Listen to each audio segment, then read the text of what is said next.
آج ایک press conference کے اندر شہزاد اکبر صاحب نے بہت ساری ایسی چیزیں دکھائیں جن کا ڈیلی میل نے اپنی خبر کے اندر دعویٰ کیا تھا، اور ڈی ایف آئی ڈی نے تو اس کے اوپر تردیدی بیان جاری کیا، لیکن جو دعوے کی نوعیت ہے وہ اتنی بڑی ہے کہ کہیں 3 کروڑ اور کہیں 40 ارب، اتنی بڑی کرپشن انہوں نے کہا کہ شریف فیملی نے کی، اور جو الزام ہے براہ راست وہ شہباز شریف، ان کے بچوں اور ان کے سن ان لاء کی طرف ہے۔ وہ پیسہ جو ڈی ایف آئی ڈی سے آیا، ڈیلی میل کی خبر یہ دعویٰ کرتی ہے کہ وہی پیسہ جو تھا گھما کے کسی منظور پاپڑ والا کے ذریعے، کسی اکرام نوید کے ذریعے، یا کسی اور آفتاب یا کسی منی چینجرز کے ذریعے، ادھر سے ٹی ٹی کے ذریعے آتا رہا، اور یہاں سے کرپشن والا پیسہ جو تھا وہ متعلقہ لوگوں کے حوالے کیا جاتا رہا۔ یہ وہ لنک ہے جس کا الزام عائد کیا گیا ہے۔ شہباز شریف صاحب نے اس کو جھٹلایا اور کہا ہے کہ وہ اس کو چیلنج کریں گے۔ اس کے جواب کے اندر شہزاد اکبر صاحب نے بہت سارے ثبوت جو ہیں وہ میڈیا کے سامنے پیش کیے ہیں، تو ہم ان سے جاننے کی کوشش کریں گے کہ وہ ثبوت اور شواہد کتنے مضبوط ہیں، کیا اس کی بنیاد کے اوپر کسی کو کورٹ آف لاء سے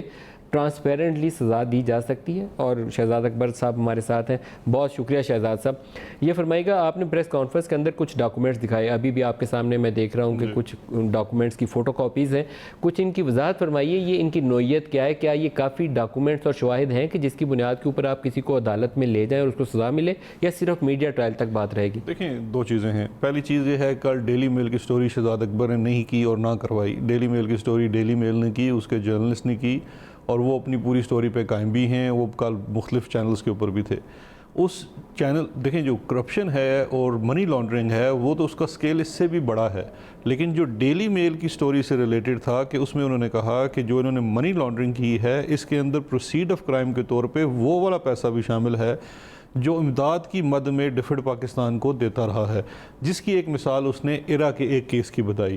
انہوں نے ڈیفڈ کا آ گیا جی کہ وہ ہم تو بالکل تردید کرتے ہیں، ہمارے سسٹمز بڑے اچھے ہیں، جبکہ ان کی اپنی انٹرنل رپورٹ بھی اس کی طرف نشاندہی کرتی ہے، لیکن ہم اس چیز کے اوپر نہیں جاتے کہ ڈیفڈ، کیونکہ ڈیفڈ کا ورژن تو اس رپورٹ کے اندر بھی انہوں نے دے دیا، وہ ایگزیکٹلی وہی ورژن ہے جو ان کا بعد میں تردید کی صورت میں آیا۔ بات یہ ہے کہ اگر یہ ثبوت ایسے نہ ہوتے تو جو اب ثبوت میں نے آج دکھائے، میں آپ کی اسکرین پہ دکھا دیتا ہوں۔